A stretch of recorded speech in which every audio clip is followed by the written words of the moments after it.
Well, today, guess what passage we're going to use to start? Mark chapter 12. Do you remember Mark chapter 12? There's a scribe who has heard Jesus quiet the Sadducees down, and he asks a question. He says, what is the greatest commandment? What's the most important commandment?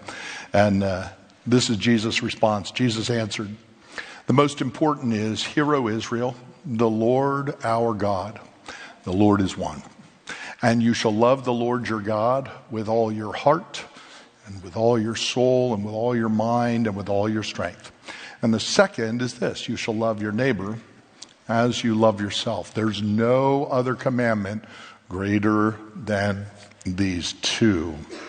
Right? So the important thing, we kind of looked at love the Lord your God with all your heart. I want to launch into loving your neighbor as yourself, which at first seems self-evident and simple, except when I went back to the context where Jesus gets this, there's a lot of interesting things that happen. So here's what it looks like on my Bible program. I pulled it up in Hebrew, and you shall love your neighbor as yourself, Leviticus 19:18. That's what's down there in the bottom in the squares in the Hebrew. You see the little phrase. And then over on the right side of the screen, you can see I circled Leviticus 19:18. It's actually at the end of a section, right? And then when I looked at the verse in Hebrew, I don't know if you can see that. I had actually written the big Hebrew word, but this computer doesn't accept the font, so it spelled something really weird. So do you see all those words? They're all the same thing at the beginning of every verse, from Leviticus 19:11 all the way down to Leviticus 19:18. And it's the word lo. And it means no or not, or, and I would love to have Joe Biden preach this, don't. Don't, right? It's lo or don't, thou shalt not, right? So every verse in the section starts with thou shalt not, thou shalt not, thou shalt not, thou shalt not, thou shalt not, all the way down until the very end. And then he says, but you shall love your neighbor as yourself. I started looking at that and I thought, you know what I expect to find here because of the way that's set off? If you look at the verse above it, it doesn't start with the word lo. And if you look at the verse after it, it doesn't start with lo. So I thought all of those lows come together and they're trying to make a point. And that's how I got to the place where I said, here's what I want to do. I want to preach on Leviticus 19:11 through 18. Not just love your neighbor as yourself, but what I expect to find, and what I think we find, is a whole series of verses that actually spell out ways in which we can love our neighbors. So what I want to do first with you is just read down through it. It's good to hear God's word, just to listen to it and hear what he says. And I want you to watch how he puts it together. I'm going to point out a couple things as we go through. Leviticus chapter 19, verse 11. You shall not steal. You shall not deal falsely. You shall not lie to one another. You shall not swear by my name falsely, and so profane the name of the Lord your God. I am the Lord. I want you to notice that. It's going to be a refrain. I am the Lord. You shall not oppress your neighbor or rob him. Incidentally, every time it says or, and then gives another command in Hebrew, it says, you shall not oppress your neighbor, and you shall not rob, and you shall not. It's very staccato.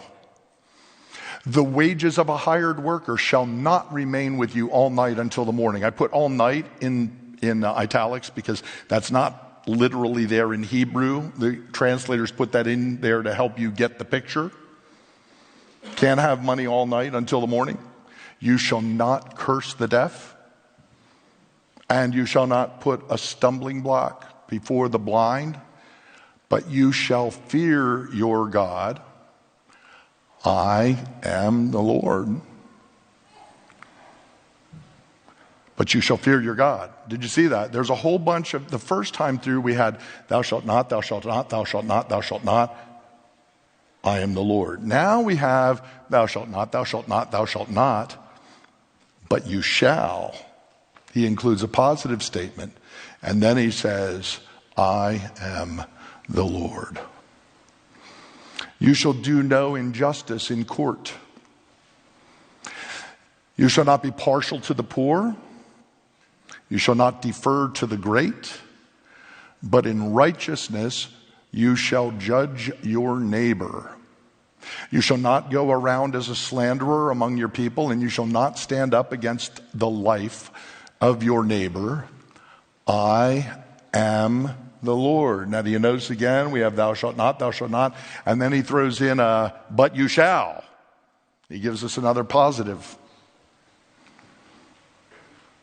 You shall not hate your neighbor in your heart, but you shall reason frankly with your neighbor, lest you incur sin because of him. And you shall not take vengeance or bear a grudge against the sons of your own people, but you shall love your neighbor as yourself. There it is. The very last thought at the tail end of a whole series of thou shalt not, thou shalt not, thou shalt not. And then he summarizes, love your neighbor as you love yourself. Now, did you notice there was also another you shall? Don't hate your brother in your heart, but you shall reason frankly with him. He gives us another positive, and then you shall love your neighbor as yourself. And then finally, I am the Lord. So what we have is a bunch of thou shalt nots. Every now and then there's the flip side of the coin, but instead you shall. And then we have this refrain 4 times after every 2 verses, I am the Lord, I am the Lord, I am the Lord. And I want to talk to you about why he says that. I am the Lord. Now, he's not introducing himself. They already know who he is. He's brought them out of Egypt. He's brought them through the Red Sea. He was at Mount Sinai and gave them the law. He's taken them into the wilderness, right? So they've walked with God, and he has over and over and over again told them, I am the Lord. In fact, when you go through the books of Exodus, Leviticus, Numbers, and Deuteronomy, the books where laws are written, over 50 times, he just says this, like randomly at the end of a commandment. He'll give a command, thou shalt not, and he says, I am the Lord. You shall do this. I am the Lord. And you'll see it when you read through the laws. You'll see a colon, and then it just says, I am the Lord. Why does he do that? Why after a command does he have to say, I am the Lord? I think it's a motivation to keep the law. That's the motivation. Now, I'll tell you why I think he does that. Right? When God gives me a law, right, what I want to do is look at it, and I want to find out if that's going to work out for me. And if he tells me to do something that practically isn't going to work out to my benefit, my thought is, well, why should I do that? That's going to hurt me. I don't want to do that. If I run into a command that I say, well, that's pretty hard. I want something easy. Then I don't want to do what he says. Sometimes I'm real spiritual about it. I'll say, well, the Lord's not giving me peace about that. Ever hear people say that? Ever since I came to evangelicalism, I'm amazed at how many people are able to have peace in their heart when they disobey God. Or when they're called to do something hard that's uncomfortable, they're able to say, well, I don't have peace about that obedience. Or I have peace in doing the wrong thing. Amazing. You know, your motivation for doing what God wants is not supposed to be because it feels good, or because you feel a peace in your heart, or because it's easy, or because it comes naturally, or because there's some positive benefit. You do it because he is the Lord. Right? So when he says, I am the Lord, what's he saying? That's his name. It's like breathing. His name. I am the breath of life. I am that I am. I am being itself. I am at the foundation of all things. I'm the creator. I made everything. I sustain everything. I sustain your life, he says. I have put myself into this creation. It is characterized by the things that I deem beautiful and the things that I deem good. And I didn't want to put into it the things that are evil. And I made you in my image, and I made you like me so that you can understand and appreciate the goodness in the world and how to do the good and to avoid the evil. I want you to love me with all your heart, soul, mind, and strength. I am the Lord. And that's why you do things. Don't trust you. Don't trust your heart. You trust me when I tell you to do something. You know, a lot of the way that God works in my own life, I found this by experience, is he uses the things in ministry to mold me. And there's nothing that I dislike more than when I have to preach something that I know you're going to hate. Whether it's preaching or whether it's dealing privately. Early on in the life of the church, there were some things that I had to do and things that I had to say that I did not want to say. And things I did not want to do because I thought, when I do this, like, everybody's going to be angry. When I say this, I am going to lose friends. And I was like, Lord, I don't want to go this direction.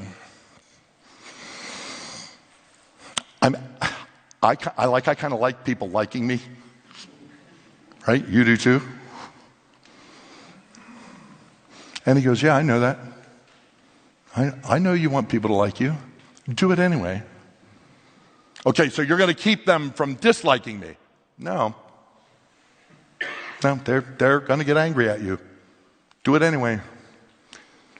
And you know what I got to taste? I got to taste the types of things God feels. Because we do that all the time, don't we? We're not afraid to hurt him.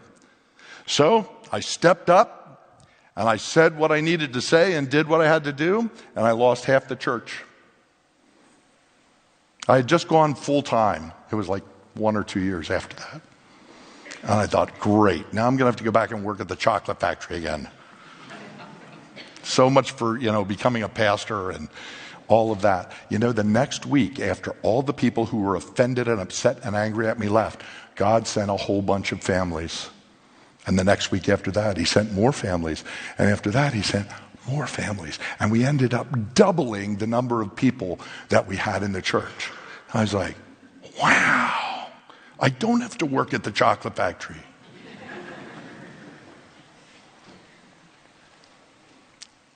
About 5 or 6 years later, another situation arose. And I thought, oh my word, here we go again. And it's like, you have to say this, you have to do this, this is the stand you must take. So I took my stand and I did what I had to do. And this time I didn't lose half the church, only 1/3. And I thought, and this was right at the time we had just purchased the field that this building is sitting on. And I mean, it had taken everything to buy this field. And now we were trying to get ready to build and save money. I didn't want to be in 2 services for 20 more years. I was just worn out. And I was like frazzled. And it's like, do we have to go through this again? And guess what happened? The next week, there were more people there. And the following week, there were more people there. Now, why do you think he did that? He did that because, first of all, he wanted me to hurt and feel the same type of hurt he feels when we disobey, right? He wanted me to know what it's like when people turn on you. And then he wanted to bless me for being obedient. So he did, right? So guess what happens now every time I have to say something unpleasant that I know is going to upset people? Do you know what I know? I know that I have to do what God says. I no longer look and say, oh Lord, do I have a peace? I don't wrestle with God anymore. When he says this is what has to be said and this is what has to be done, then that's what has to be done. And then you do it. And you let the people throw stones and tomatoes and whatever else they throw, and you go through it, and then God moves you forward the next step. Have you found that in your own life? Right? So we think, oh, well, it's hard. It's going to hurt me. It's not going to be a positive effect. No, you have to go through that.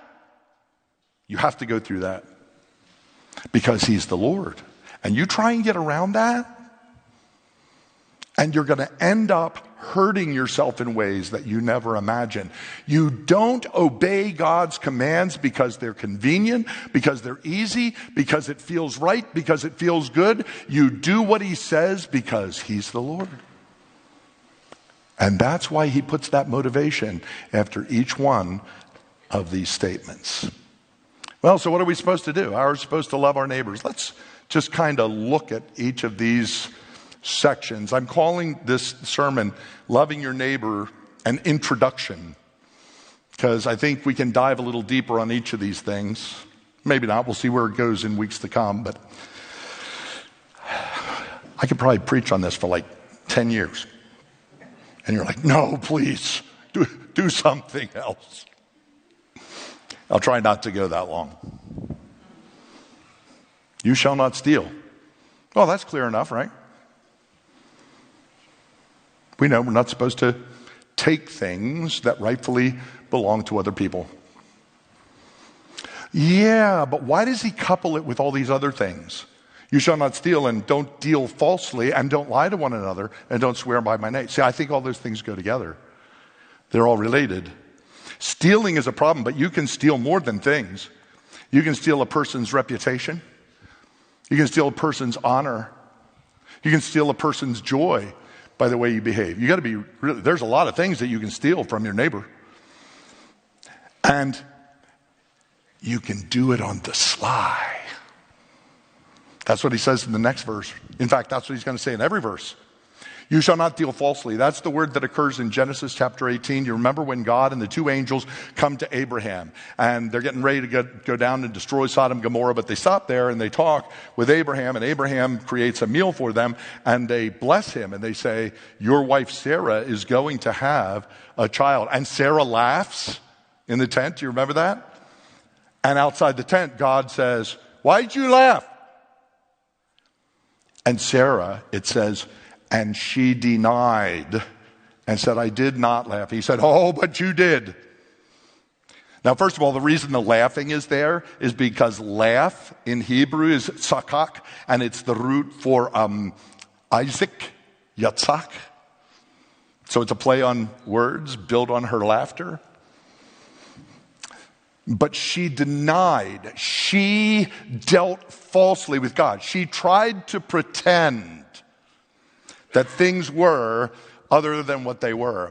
My dad told me one time about a business trip that he had, and he was sitting talking to another. It was for his business, and there was another businessman who was talking to him, and I believe he said he was from Texas. And on the other side there was another salesman, and the three of them were sitting together and they're talking. And I guess the guy on the far end was kind of obnoxious, and the big Texan was in the middle.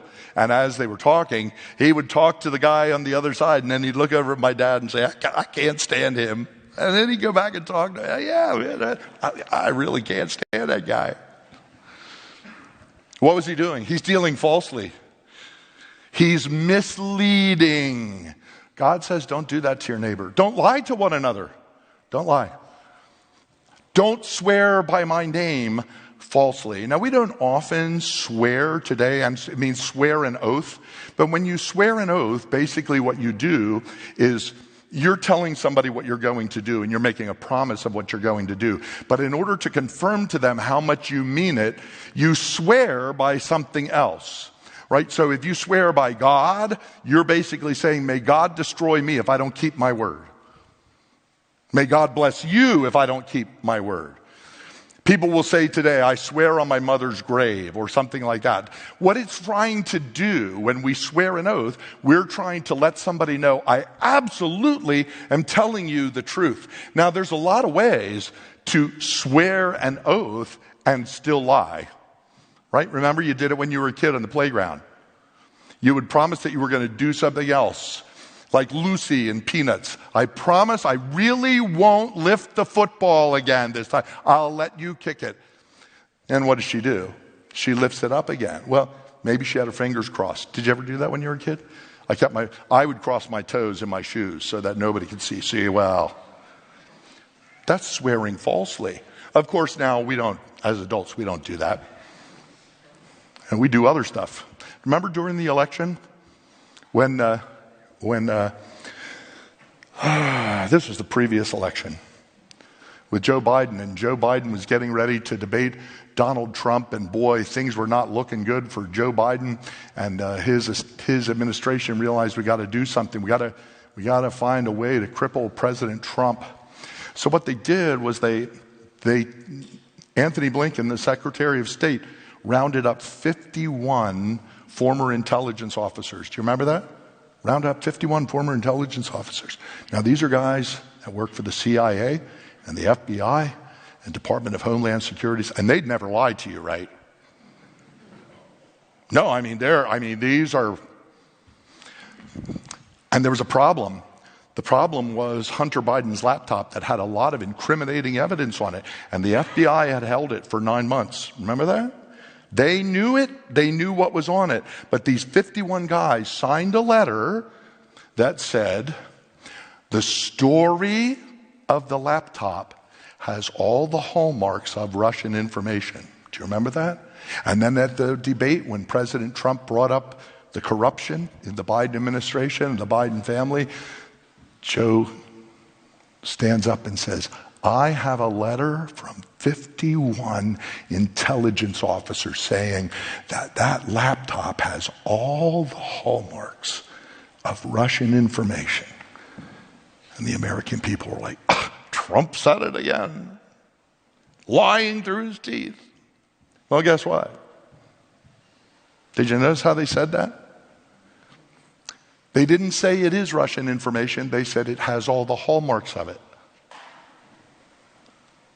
And they didn't say it's Russian disinformation. It has all the hallmarks of Russian information, right? In fact, when John Brennan was eventually confronted with it, he said, I never said that it was Russian information. I said it has all the hallmarks of Russian information. Okay, you know what that's called? It's called lying with the truth. It's called swearing falsely. And I'm sure both parties do it. The media does it. Politicians do it. And what does it do to our society? Right? If we live that way, where we fine-tune our meanings and we deceive, we're not telling the truth, we're lying. And we're robbing people of the truth and possibly of their reputation or their standing or things that they might own, a whole bunch of things. So when you summarize all of these things, the first way to love our neighbor is don't deceive your neighbor or cheat him out of what is rightfully his. Now, we're going to expand on that later in another message. There's a lot more with that. Notice it was all thou shalt nots. Don't. Now, in this section, we're going to get some thou shalts. You shall not oppress your neighbor or rob him. Well, that sounds like stealing, doesn't it? But he's going to look at it differently. See, when I think of oppression, I think of somebody with a whip and keeping someone in chains and enslaving them. But watch what he says is an example of oppressing and robbing your neighbor. The wages of a hired worker shall not remain with you all night until the morning. Now, in our world, we have bank accounts and paychecks, and we can do wireless transfers and all that kind of stuff with money. In those days, you didn't do that. Right? In those days, if you needed money, you needed the silver or whatever it was right now. Now notice it says the wages of a hired worker. So here's a guy who needs money. So he's going to help you in your fields, or he's going to help you patch your roof, and you're supposed to pay him. He's hired. You're at an advantage. He's at a disadvantage. So he works for you and does the work, and you have the money right there in your pocket and say, hey, I'll see you tomorrow. I'll see you tomorrow. Go, head home. Well, what if he needs the money to buy dinner for his family? Or what if he had another debt that was hanging over his head and he's got to pay it, and he counted on you to provide it? God says, you are oppressing him. He's at a disadvantage. Don't take advantage of his weakness. That's what he's going to give us in the next two verses too, isn't he? You shall not curse the deaf. The deaf can't hear what you have to say. So if you talk to them and and curse them for doing something wrong. They don't even know they did anything wrong. They didn't even know you're telling them that they're doing something wrong. If you make fun of them, they don't know you're making fun of them. They can't respond. They can't defend themselves. They can't do anything. He says, don't do that. Do not take advantage of a person's weakness or disadvantage. And don't put a stumbling block in front of the blind. Now, you understand, like that's a horrible picture. A blind man struggling to walk, and you say, watch this. And you trip him up. For whatever reason, whether you think it's funny or because he's a guy you don't happen to like, or you don't like somebody in his family, so you punish this guy. Don't do that. But you shall fear your God. Well, that's a strange thing to put over against that, isn't it? Don't take advantage of your disadvantaged neighbors, of the people that are around you. Fear God. Well, why does he say fear God? You know why? Because God watches out for people like that. The prophets often castigated the nation of Israel because they would take advantage of widows and orphans who lost estates when a husband or father or grandfather died. And so it's like, hey, let's get their stuff and leave them homeless and begging. God says, my people will not do that because that isn't loving your neighbor. Fear God. You start doing that kind of stuff and you're going up against God. Don't take advantage of your neighbor's weaknesses. Fear God. Third, you shall do no injustice in court. You shall not be partial to the poor. Whoops. Do you see that? Do you know what you call being partial to the poor? Social justice.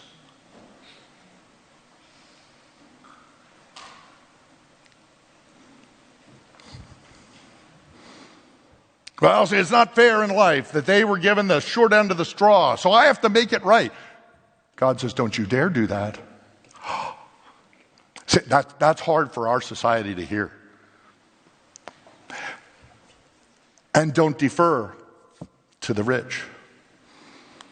Well, we all know what that's about, right? Right? Wealthy people can always get off because they can afford better attorneys and they can navigate the law and the courts better. That happens in our society all the time. So we say, oh, the best thing to do is make it right. God says, no, the best thing to do is treat every human being as a human being. Whoops. Hang on. Click the wrong button. Let's go in reverse. There we go. In righteousness, you shall judge your neighbor. What does that mean? It doesn't mean that you even the playing field. Oh, well, that rich guy has a little more, so I'm going to favor the poor guy. What if the poor guy is the guy that did something wrong? You've seen the movies of the people who see two guys beating someone up in a subway and trying to protect them, and a guy comes running in and he starts beating on the men that are holding him down, and the guy on the ground gets away.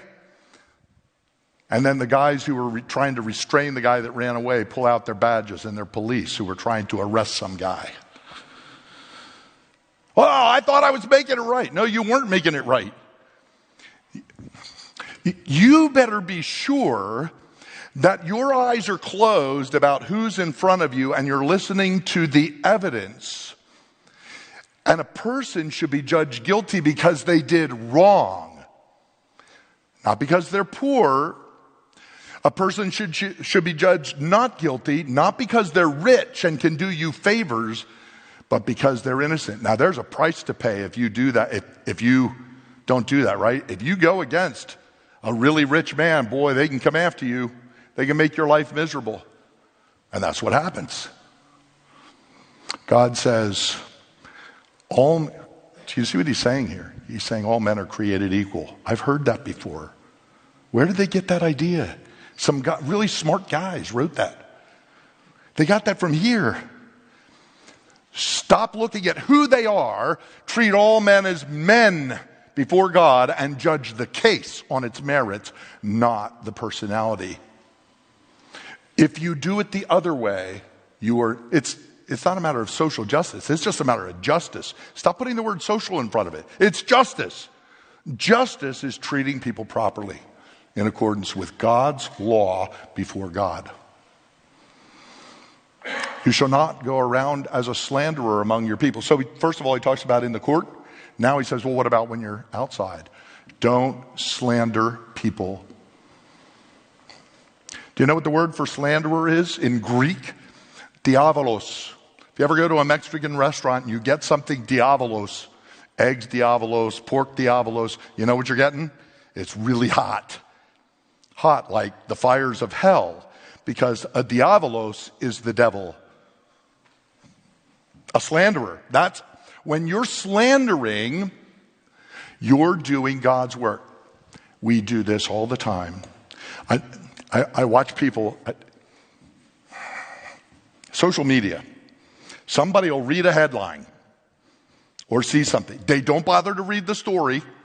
They read the headline and then they post this and say, I don't know if this is true, but I thought just in case. Do you know what? If it's not true, you just spread slander. You're slandering your neighbor. Don't speak ill of your neighbor. And you shall not stand up against the life of your neighbor. Literally, it says his blood. Do you remember Naboth who had the vineyard that Ahab wanted? So Ahab lined up some false witnesses to stand against the guy and had him killed. There was somebody else who had false witnesses stand against him and had him crucified. He says, don't do that. Do not stand against the blood of your neighbor. I am the Lord. When we summarize, what does it mean? Don't try to destroy your neighbor. Regardless of his standing, protect his life and his good name. That's what everyone has to do. Finally, you shall not hate your brother in your heart, but you shall reason frankly with your neighbor, lest you incur sin because of him. Right? It's very easy to get upset inside. Some people are, oh boy, there are some people I think who are looking to be offended, right? And they're reading, oh, you raised your eyebrow the wrong way. You must be angry at me.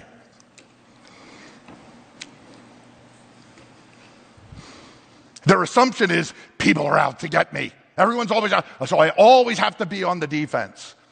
And maybe they were very hurt in their past and they're so accustomed to being attacked that that's what they do.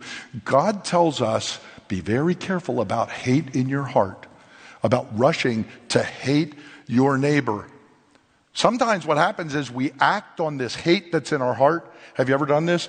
And boy, you like in the morning, like you're getting a shower. Have you ever had pretend conversations while you're in the shower and you say this smart comment and the other guy says something really stupid and then you really let him have it with your retort and you practice your conversations? Or am I being too revelatory here about myself? Right? I think that's something that we do when we get angry. We figure out how we're going to tell them. And then you go and tell them and you find out you were completely wrong. You had completely misread the eyebrow and the words and you read stuff that was there and then you say, well, why didn't you put an emoji in there? Right? God doesn't put it on them. He puts it on me. He says, your first responsibility is not to hate your brother in your heart. And if you do have a problem with him, it's not go to all his friends and say, hey, have you thought about, that he said this to me and I'm really hurt about that. Do you think he really meant it? So do you see what you're doing when you do that? You're slandering him. But in a very nice way. He says, don't do that. Talk to him. Oh, I hate that command, don't you? That's hard. I don't want to talk to him. I'm nervous about talking to him. He's angry at me, and he might not be angry at all. But if you go and vent your anger and you give him, boy, you just let him have it. And at the end he says, oh, well, that's not what I meant at all. You incurred sin because you're the one that sinned. God says, don't do that. You shall not take vengeance or bear a grudge against the sons of your own people, but you shall love your neighbor as yourself. See, wow, there's a very particular context, isn't there? Vengeance and grudges.